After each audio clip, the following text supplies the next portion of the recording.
दीपक ji, Assistant Professor, Government First Grade College, Pavagada. Dear students, ನಾವಿವತ್ತು amalgamation, absorption ಮತ್ತು external reconstruction ಚಾಪ್ಟ್ರಲ್ಲಿ vendor company ಬುಕ್ಸಲ್ಲಿ ledger account preparation ಬಗ್ಗೆ ತಿಳ್ಕೊಳ್ಳೋಣ.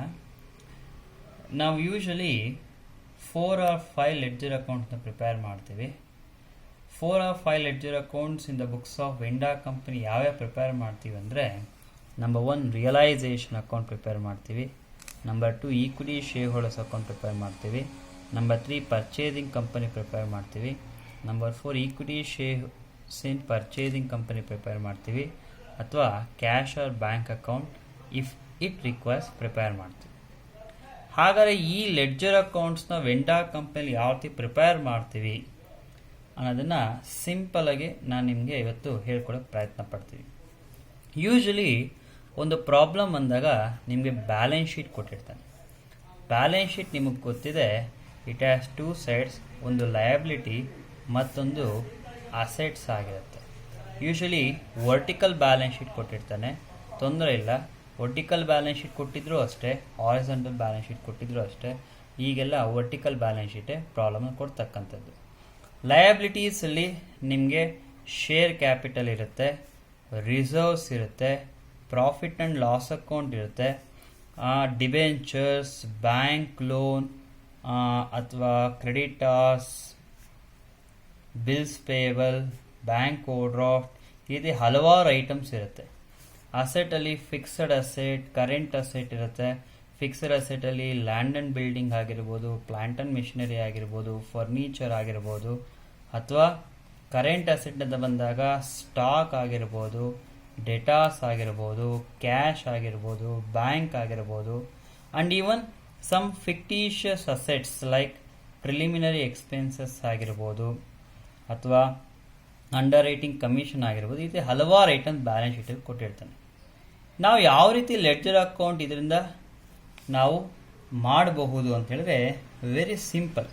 ಒಂದು ಬ್ಯಾಲೆನ್ಸ್ ಶೀಟ್ ಕೊಟ್ಟಿರ್ತಾನೆ, ಅಡ್ಜಸ್ಟ್ಮೆಂಟ್ ಕೊಟ್ಟಿರ್ತಾನೆ. ನೀವು as usual first purchase consideration calculate ಮಾಡಿರ್ತೀರ. ಪರ್ಚೇಸ್ ಕನ್ಸಿಡರೇಷನ್ ಕ್ಯಾಲ್ಕುಲೇಟ್ ಮಾಡಿದ ಮೇಲೆ ನೀವು ಅದನ್ನು ಡಿಸ್ಚಾರ್ಜು ಕೂಡ ಮಾಡಿರ್ತೀರ, ಅಂದರೆ ಮೋಡ್ ಆಫ್ ಪೇಮೆಂಟ್ ಮಾಡಿರ್ತೀರ. ದೆನ್ ಕ್ಲೋಸಿಂಗ್ ಎಂಟ್ರೀಸ್ ಕೆಲವೊಂದ್ಸಲಿ ಕೇಳ್ತಾರೆ ಎಕ್ಸಾಮ್ಸಲ್ಲಿ, ಅಥವಾ ಓಪನಿಂಗ್ ಎಂಟ್ರೀಸ್ ಕೇಳ್ತಾನೆ, ಅಥವಾ ಲೆಡ್ಜರ್ ಅಕೌಂಟ್ಸ್ ಕೇಳ್ತಾನೆ. ಯಾವ ರೀತಿ ಮಾಡಬೇಕು ಅಂದರೆ, ಇಲ್ಲಿ ನಾನು 4 ಲೆಡ್ಜರ್ ಅಕೌಂಟ್ ಹೇಳಿದೆ. ಫಸ್ಟು ರಿಯಲೈಸೇಷನ್ ಅಕೌಂಟ್ ಮಾಡಬೇಡಿ. ರಿಯಲೈಸೇಷನ್ ಅಕೌಂಟ್ ಯಾವ ರೀತಿ ಮಾಡಬೇಕು ಅಂದರೆ, as usual realisation account debit credit ಇರುತ್ತೆ, ಪರ್ಟಿಕ್ಯುಲರ್ಸ್ ಅಮೌಂಟ್. ರಿಯಲೈಸೇಷನ್ ಅಕೌಂಟಲ್ಲಿ ಎಕ್ಸೆಪ್ಟ್ ಫಿಕ್ಟಿಷಿಯಸ್ ಅಸೆಟ್ಸ್ ಏನೇನಿದೆ, ಈ ಫಿಕ್ಟಿಷಿಯಸ್ ಅಸೆಟ್ಸ್ ಬಿಟ್ಟು ಮಿಕ್ಕಿರೋ ಎಲ್ಲ ಅಸೆಟ್ನು ರಿಯಲೈಸೇಷನ್ ಅಕೌಂಟ್ ಟ್ರಾನ್ಸ್ಫರ್ ಮಾಡಬೇಕು. ಫಿಕ್ಸ್ಡ್ ಅಸೆಟ್, ಕರೆಂಟ್ ಅಸೆಟ್ ಏನಿದೆ ಅದನ್ನೆಲ್ಲ ನೀವು debit side of realisation account transfer ಮಾಡಿ. 2 ವೇರಿಯಸ್ ಅಸೆಟ್ಸ್. ವೇರಿಯಸ್ ಅಸೆಟ್ಸ್ ಯಾವ್ಯಾವ ಅಸೆಟ್ ಇರುತ್ತೋ ಆ ಎಲ್ಲ ಅಸೆಟ್ ನೀವು ಬರೀರಿ. To land and building, to plant and machinery, to furniture, except fictitious assets ಏನೇನು ಐಟಮ್ಸ್ ಇರುತ್ತೋ ಎಲ್ಲ ಐಟಮ್ಸು ನೀವು ಟ್ರಾನ್ಸ್ಫರ್ ಮಾಡಿ. ಕ್ಯಾಶ್ ಇನ್ ಹ್ಯಾಂಡ್ ಮತ್ತು cash at bank, if it is taken over by a purchasing company then transfer to realisation account. Cash in hand ಮತ್ತು cash at bank ಏನಿದೆ, if it is taken over by a purchasing company then it should be transfer to realisation account. Otherwise transfer ಮಾಡಿಬಿಡಿ. ನಾವು ಸಪ್ರೇಟಾಗಿ cash or bank account prepare ಮಾಡೋಣ. Then ಅದು ಆಗ್ತಾ ಇದ್ದಾಗೆ ಎಲ್ಲ ಅಸೆಟ್ ನೋಡಿ, ಅಸೆಟ್ ಏನಿದೆ ಅದನ್ನೆಲ್ಲ ಡೆಬಿಟ್ ಸೈಡಲ್ಲಿ ಟ್ರಾನ್ಸ್ಫರ್ ಮಾಡಿಬಿಡಿ. ಲಯಬಿಲಿಟೀಸ್ ಎಕ್ಸೆಪ್ಟ್ ಶೇರ್ ಹೋಲ್ಡರ್ಸ್ ಫಂಡಲ್ಲಿ ಬರ್ತಕ್ಕಂತಹ share capital, reserves, P&L account ಬಿಟ್ಟು ಮಿಕ್ಕಿರ್ತಕ್ಕಂಥ ಎಲ್ಲ ಐಟಮ್ಸ್ ಏನಿದೆ, ಅದನ್ನು credit side of realisation account transfer ಮಾಡಿಬಿಡಿ. Credit side of realisation account by debenture ಇರ್ಬೋದು, ಕ್ರೆಡಿಟಾರ್ಸ್ ಇರ್ಬೋದು, ಬಿಲ್ಸ್ ಪೇಯಬಲ್ ಇರ್ಬೋದು, ಬ್ಯಾಂಕ್ ಓವರ್ಡ್ರಾಫ್ಟ್ ಇರ್ಬೋದು, ಲೋನ್ ಇರ್ಬೋದು, ಏನಿದೆ ಎಲ್ಲ ಟ್ರಾನ್ಸ್ಫರ್ ಮಾಡಿಬಿಡಿ. ಫಸ್ಟ್ ನೋಡಿ, ಅಸೆಟ್ ಟ್ರಾನ್ಸ್ಫರ್ ಮಾಡಿದ್ರಿ, ದೆನ್ ಲಯಬಿಲಿಟಿ ಟ್ರಾನ್ಸ್ಫರ್ ಮಾಡಿ. ವೈಸ್ ವರ್ಸ ನಿಮಗೆ ಆರೋ ಮಾರ್ಕ್ ಸಮೇತ ತೋರಿಸ್ತಾ ಇದೆ, ನೀವು ಎಲ್ಲಿಗೆ ಟ್ರಾನ್ಸ್ಫರ್ ಮಾಡಿದರೆ. ಇದಾದಮೇಲೆ ಏನು ಮಾಡ್ತೀರಾ, ನೆಕ್ಸ್ಟ್ ಇಮ್ಮಿಡಿಯೇಟಾಗಿ ಕ್ರೆಡಿಟ್ ಸೈಡಲ್ಲಿ ಬೈ ಪರ್ಚೇಸಿಂಗ್ ಕಂಪನಿ ಅಕೌಂಟ್ ಬರಬೇಡಿ. ಪರ್ಚೇಸಿಂಗ್ ಕಂಪನಿ ಅಕೌಂಟ್ ಹೆಸರು ಪರ್ಚೇಸ್ ಕನ್ಸಿಡರೇಷನ್ ಅಮೌಂಟ್ ಹಾಕ್ಬಿಡಿ. ಪರ್ಚೇಸ್ ಕನ್ಸಿಡರೇಷನ್ ಅಮೌಂಟ್ ಹಾಕ್ಬಿಡಿ. ಅದಾಗ್ತಾ ಇದ್ದಂಗೆ ನೆಕ್ಸ್ಟ್ ಏನು ಮಾಡಬೇಕಾದ್ ನೀವು ಅಂದರೆ, ಇಲ್ಲಿ ಯಾವ್ಯಾವ ಅಸೆಟ್ನ ತೊಗೊಂಡೋಗೋದಿಲ್ಲೋ ಅದನ್ನು ಸೇಲ್ ಮಾಡ್ತಾನೆ. ಅಕಸ್ಮಾತ್ ಪ್ರಾಬ್ಲಮನ್ನು ಕೊಟ್ಟಿದ್ರೆ, if it is not taken by purchasing company ಅಂತ ಅಸೆಟ್ನ ಸೇಲ್ ಮಾಡಿಬಿಡಿ. By bank account sale. ಯಾವುದಾದ್ರು ಅಸೆಟ್ ಸೇಲ್ ಆದರೆ ಅಡ್ಜಸ್ಟ್ಮೆಂಟ್ ರಿಕ್ವೈರ್ ನೋಡಿ, ಸ್ಟಾರ್ ಮಾರ್ಕ್ ಹಾಕ್ತಾರೆ. ಅಡ್ಜಸ್ಟ್ಮೆಂಟ್ ಕೊಟ್ಟಿದ್ರೆ ಲಯಬಿಲಿಟೀಸ್ ಯಾವ್ದು ತೊಗೊಂಡೋಗಿಲ್ಲ, if it is not taken over by purchasing company ಅದನ್ನು ಪೇಮೆಂಟ್ ಮಾಡಿಬಿಡಿ. Vice versa to bank account payment. ಇದಕ್ಕೂ ಸ್ಟಾರ್ ಮಾರ್ಕ್ ಹಾಕ್ತಾ ಇದ್ದೀನಿ. ಈ ಸ್ಟಾರ್ ಮಾರ್ಕ್ ಇಂಡಿಕೇಟ್ ಏನು, ಅಡ್ಜಸ್ಟ್ಮೆಂಟ್ ರಿಕ್ವೈರ್ ಇದ್ದರೆ. ಅಡ್ಜಸ್ಟ್ಮೆಂಟ್ ಇದ್ದರೆ if the asset not taken over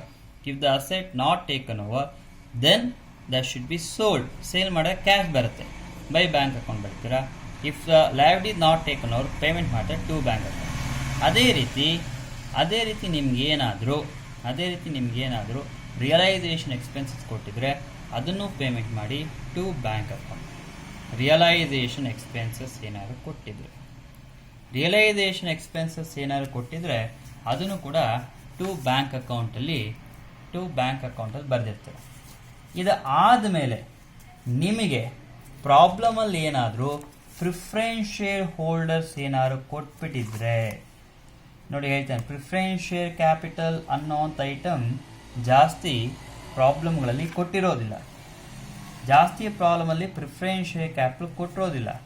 ಅಕಸ್ಮಾತ್ ಏನಾದ್ರು ಪ್ರಿಫರೆನ್ಸ್ ಶೇರ್ ಕ್ಯಾಪಿಟಲ್ ನಿಮ್ಗೇನಾದ್ರು ಕೊಟ್ಬಿಟ್ಟಿದ್ರೆ ನೀವು ಪ್ರಿಫರೆನ್ಸ್ ಶೇರ್ ಕ್ಯಾಪಿಟಲ್ ನೋಡಿ, ಆ ಪ್ರಿಫರೆನ್ಸ್ ಶೇರ್ ಕ್ಯಾಪಿಟಲ್ ನೋಡಿದ್ಮೇಲೆ ಅದನ್ನು ಯಾವ ರೀತಿ ಪೇಮೆಂಟ್ ಮಾಡ್ತಾರೆ ಅಂತ ನೋಡಿ. ಫಾರ್ ಎಕ್ಸಾಂಪಲ್, ಇಲ್ಲಿ ಬ್ಯಾಲೆನ್ಸ್ ಶೀಟಲ್ಲಿ ಪ್ರಿಫರೆನ್ಸ್ ಶೇರ್ ಕ್ಯಾಪಿಟಲ್ ನಿಮಗೆ 1 lakh ಕೊಟ್ಟಿದ್ದ ಅಂತ ಅಂದ್ಕೊಳ್ಳಿ. ಅದನ್ನು ಪೇಮೆಂಟ್ ಮಾಡ್ತಾರೆ ಅಂತ ಅಂದ್ಕೊಳ್ಳಿ. ಪೇಮೆಂಟ್ ಎಷ್ಟು ಮಾಡ್ತಾರೆ ಅಂತ ನಾವು ಅಂದ್ಕೊಂಡ್ರೆ ಪೇಮೆಂಟ್ ಫಾರ್ ಎಕ್ಸಾಂಪಲ್ 1,20,000 ಪೇಮೆಂಟ್ ಮಾಡಿದ್ರು ಅಂತ ಅಂದ್ಕೊಳ್ಳಿ. ಅಂದರೆ ಹೈಯರ್ ಅಮೌಂಟಿಗೆ ಪೇಮೆಂಟ್ ಮಾಡಿದ್ರೆ ಹೈಯರ್ ಅಮೌಂಟಿಗೆ ನಾವೇನಾದ್ರು ಪೇಮೆಂಟ್ ಮಾಡಿದ್ರೆ ನೀವು ಆ ಡಿಫ್ರೆನ್ಸ್ ಅಮೌಂಟ್ 20,000 ಇದೆ ಅದನ್ನು ರಿಯಲೈಸೇಷನ್ ಅಕೌಂಟಲ್ಲಿ to preference share holders account ಅಂತ ಬರೀ. ಹೈಯರ್ ವ್ಯಾಲ್ಯೂ ಇದ್ದರೆ. ಲೋಯರ್ ವ್ಯಾಲ್ಯೂ ಇದ್ದರೆ by preference share holders account ಅಂತ ಬರೀ. ಲೋಯರ್ ವ್ಯಾಲ್ಯೂ ಇದ್ದರೆ 1 lakh ಇರೋದನ್ನು 80,000 ಪೇಮೆಂಟ್ ಮಾಡಿದ್ರೆ ಇದು ಸ್ಟಾರ್ ಮಾರ್ಕ್ ಹಾಕ್ತಾ ಇದ್ದೀನಿ.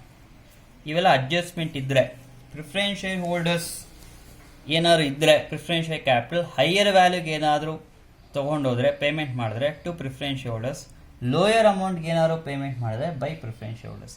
ಇವೆಲ್ಲ ಡಿಪೆಂಡ್ಸ್ ಆನ್ ದ ಇನ್ಫಾರ್ಮೇಷನ್ ಮೇಲೆ ಹೋಗುತ್ತೆ. ಇವೆಲ್ಲ ಆದಮೇಲೆ ನೀವೇನು ಮಾಡ್ತೀರಾ, ರಿಯಲೈಸೇಷನ್ ಅಕೌಂಟ್ ಕ್ಲೋಸ್ ಮಾಡಿ. ರಿಯಲೈಸೇಷನ್ ಅಕೌಂಟ್ ಕ್ಲೋಸ್ ಮಾಡಿದ್ಮೇಲೆ ಕ್ರೆಡಿಟ್ ಸೈಡ್ ಜಾಸ್ತಿ ಇದ್ದು ಡೆಬಿಟ್ ಸೈಡ್ ಕಡಿಮೆ ಇದ್ದರೆ ಪ್ರಾಫಿಟ್ ಆಗುತ್ತೆ. ಪ್ರಾಫಿಟ್ ಆದರೆ ಅದನ್ನು ಈಕ್ವಿಟಿ ಶೇರ್ ಹೋಲ್ಡರ್ಸ್ಗೆ ಟ್ರಾನ್ಸ್ಫರ್ ಮಾಡಿ. ಬ್ಯಾಲೆನ್ಸಿಂಗ್ ಫಿಗರ್ ಪ್ರಾಫಿಟ್ ಬಂದರೆ ವೈಸ್ ವರ್ಸ್ ಆಯಿತು ಅಂದರೆ loss by equity share holders account ಬರೀರಿ. ಲಾಸ್ ಆದರೆ ಕ್ರೆಡಿಟ್ ಸೈಡ್ ಜಾಸ್ತಿ ಇದ್ದು ಡೆಬಿಟ್ ಸೈಡ್ ಕಡಿಮೆ ಇದ್ದರೆ profit to equity share holders account. Vice versa ಅಂದರೆ ಡೆಬಿಟ್ ಸೈಡ್ ಜಾಸ್ತಿ ಇದ್ದು ಕ್ರೆಡಿಟ್ ಸೈಡ್ ಕಡಿಮೆ ಇದ್ದರೆ loss, equity share holders transfer ಮಾಡಿ. Profit or loss transfer to equity share holders. ನೋಡಿ, ಇಷ್ಟೇ ರಿಯಲೈಸೇಷನ್. Asset transfer entry, liability transfer entry. PC due, asset not taken over sale ಆಯಿತು, liability not taken over payment ಆಯಿತು, realisation expense ಇದ್ದರೆ payment ಆಯಿತು. Preference shareholders higher ತೊಗೊಂಡಿದ್ರೆ debit side, lower ತೊಗೊಂಡಿದ್ರೆ credit side. ಅದಾದಮೇಲೆ ಪ್ರಾಫಿಟ್ ಲಾಸ್ ಕಂಡುಹಿಡಿತೀರಾ. Profit loss ಕಂಡುಹಿಡಿದ್ಮೇಲೆ ನೀವು ಪ್ರಾಫಿಟ್ ಆರ್ ಲಾಸ್ನ equity share holders account transfer ಮಾಡ್ತೀರಾ. Very simple. ಇಷ್ಟೇ ಮಾಡಬೇಕಾಗುತ್ತೆ. ಇದಾದಮೇಲೆ ಇನ್ನು ಉಳಿದಿರೋ ಅಕೌಂಟ್ ಏನು ಮಾಡ್ತೀರಾ, ಇದು ಹೀಗೆ ನೀವು ರಿಯಲೈಸೇಷನ್ ಅಕೌಂಟ್ ಕರೆಕ್ಟಾಗಿ ಬಂದುಬಿಟ್ರೆ ಮಿಕ್ಕಿರ್ತಕ್ಕಂಥ ಎಲ್ಲ ಅಕೌಂಟು ಈಸಿ ಆಗಿಬಿಡುತ್ತೆ. ನೋಡಿ, 1 by 1 ಅಕೌಂಟ್ ನಿಮ್ಗೆ ತೋರಿಸ್ತಾ ಇದ್ದೀನಿ. Number 2 equity share holders account ಮಾಡೋಣ.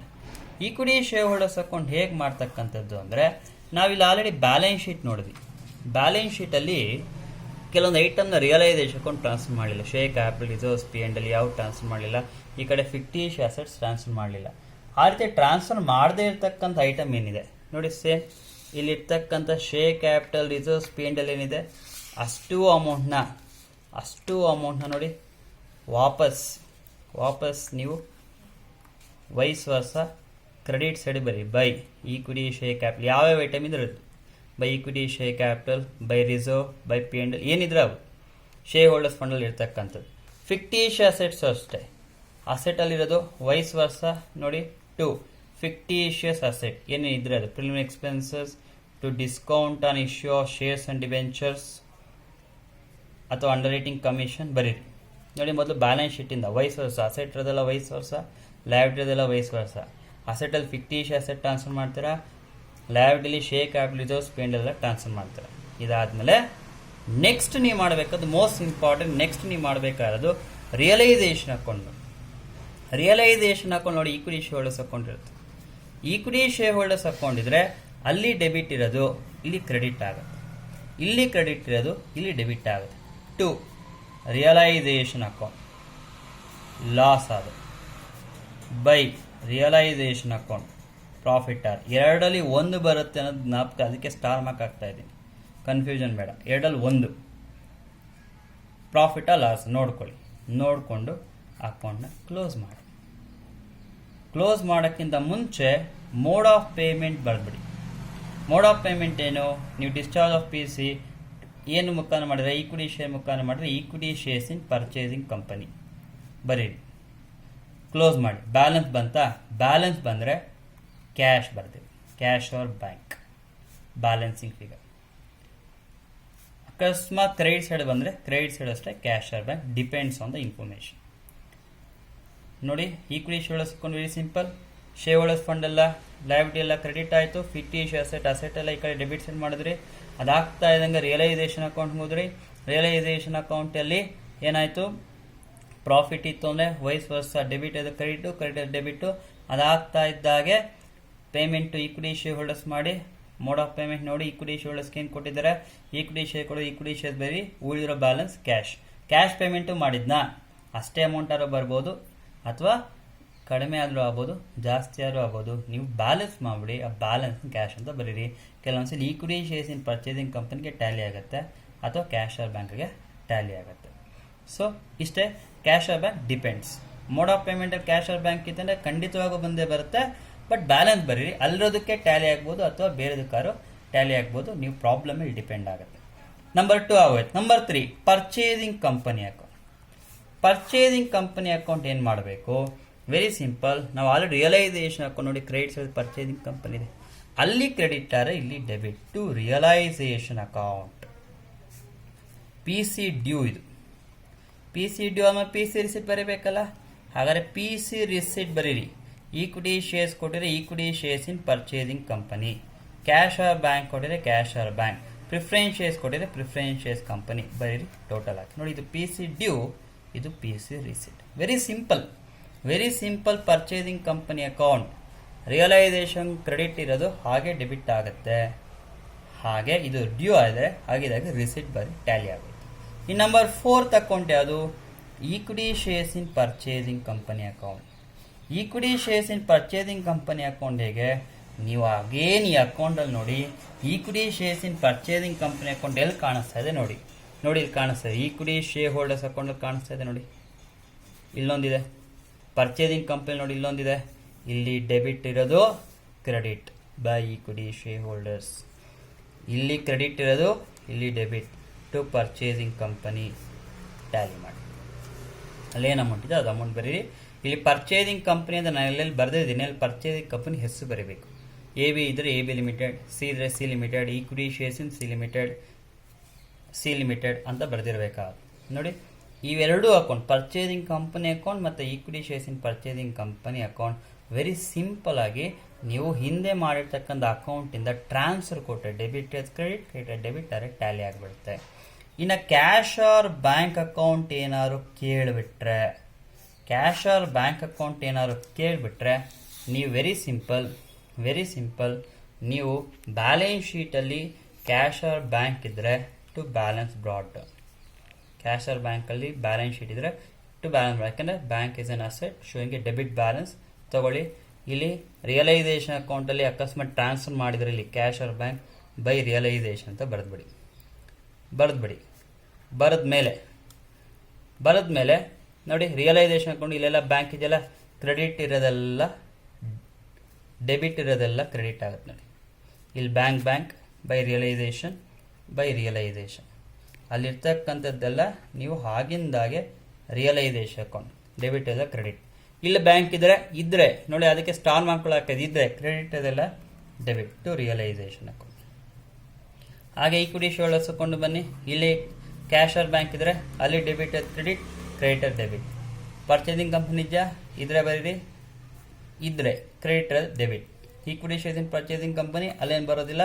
ಈ 3 ಅಕೌಂಟ್ ನೋಡಿ, realisation account, equity shares account, purchasing company account, debit credit, creditor debit ಮಾಡಿ cash or bank account tally ಆಗುತ್ತೆ. Cash or bank account tally. ಅದಕ್ಕೆ ಮುಂಚೆ cash or bank account balance ಶೀಟಲ್ಲಿದ್ದರೆ opening balance ತೊಗೊಳ್ಳಿ, realisation account transfer ಮಾಡಿದರೆ by realisation account ಬರೀರಿ, ಮಿಕ್ಕದೆಲ್ಲ transparent Tally ಆಗುತ್ತೆ. ಇಷ್ಟು ನಿಮಗೆ ledger account in the books of vendor company. ನೋಡಿ, ಇಷ್ಟು ಅಕೌಂಟ್ ನೀವು ಮಾಡಿಬಿಟ್ರೆ ಕ್ಲಿಯರ್ ಆಗುತ್ತೆ.